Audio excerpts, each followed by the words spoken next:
December the 5th, 2022. That was the last time I uploaded a Phantom Brigade video to my channel. The game came out at an indie price level on February the 28th, 2023. I've uploaded 36 videos of this game, averaging around 45 minutes per video, which is around 27 hours of content.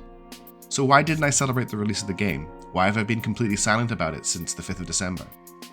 I've had a growing number of comments both on my videos and on my Discord asking about Phantom Brigade content. So I've decided it's time to address that, and I'm going to make a short video here to explain what's going on. I picked up Phantom Brigade very early on in its development, back when it first hit Epic Early Access. I remember there was quite a lot of concern at the time about it being an Epic exclusive game. People were worried about the fact that it might not come to any other platforms. It's in fact the only game, or the game that finally got me to install the Epic Game Store, and it's the only game I have in my library there that I've purchased. I played it at the time, saw some promise, and left it until I started making videos on my channel and launched it as a series on January the 23rd, 2022. At the moment, that first video is sitting at roughly 25,000 views, which is a pretty good number for my channel and something I'm pretty proud of, especially since it's one of my earlier videos. So given that I had a really good start with it, and I've clearly enjoyed the game, why did I stop making videos for it, especially if it was quite popular when it came out? Well, let's start with some good points about the game before I go on to some of the bad points. Phantom Brigade at its core has a really fun gameplay loop. Phantom Brigade also has really cool aesthetics. I like to build and customize mechs for specific roles and weapons, and it feels like my choices there do matter. It's really cool. The problem? Well, the rest of the game just really isn't there. The strategic map for me brings really nothing to the game at all. There's no danger to it, there's no strategy. To me, it's just basically a level select screen. None of the upgrades to the base really matter, apart from the ones that let you access better equipment and repair faster.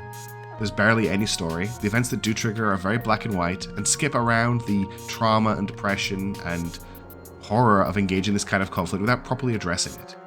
Instead, you rescue cats and dogs and deliver POWs to random hotpoints on the map.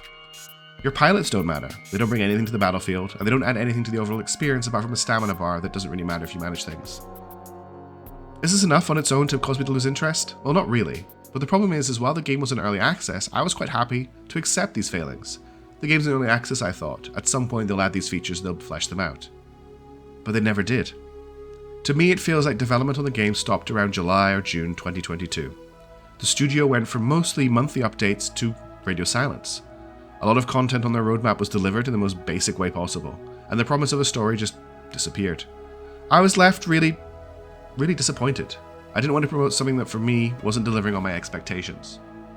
Now don't go away and think that I hate Phantom Brigade. It's a fun game. For a while. And don't think that I believe the development team was lazy or didn't care, far from it. I can see that a lot of love went into making this game. It's got a great core gameplay loop, and I can see they've worked really hard to add features that people wanted, like the replay function. Going through patch notes and developer updates, I can see that instituting that feature was a lot of hard work. The Phantom team should be really proud of what they've made here. My theory, and it is just a theory, is that once the Epic exclusivity deal ended, the money to develop the game dried up, and the team had to ship. Now, I don't have any contacts in the industry, I don't have anyone speaking to me or whistleblowing or anything like that. This is just my thoughts on the matter. What I feel like the game needs is a little more story.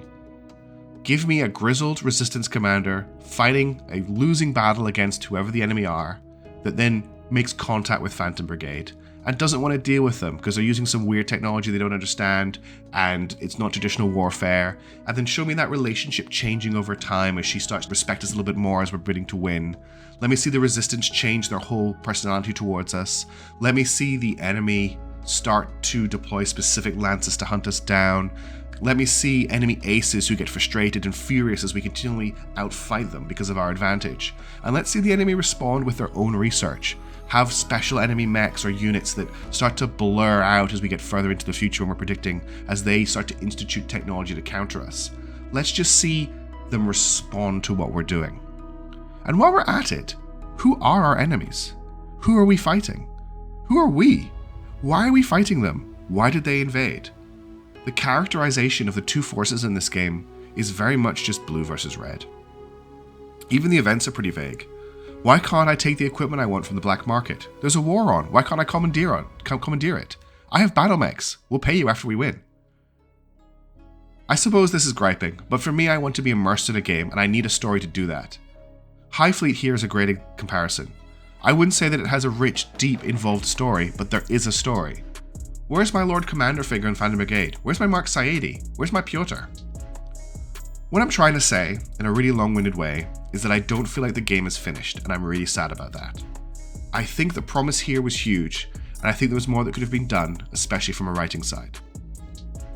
Brace Yourself Games isn't a game development studio these days, they're a publishing company. Interestingly, they're a publishing company without a listing on Wikipedia.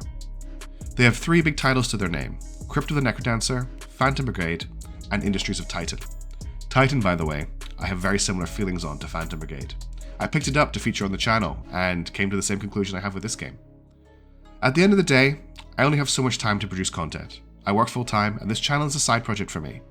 I can't devote as much time to it as I would like, and because of that, I can't afford to spend a lot of time with titles that aren't giving me joy. And watching the updates to Phantom Brigade just dry up over the last 6 months I played it made me really sad. Should you buy the game? I'm not going to tell you not to, but I'd probably wait until it's on sale. Go look at the reviews from reputable review sources. I think you might see a theme.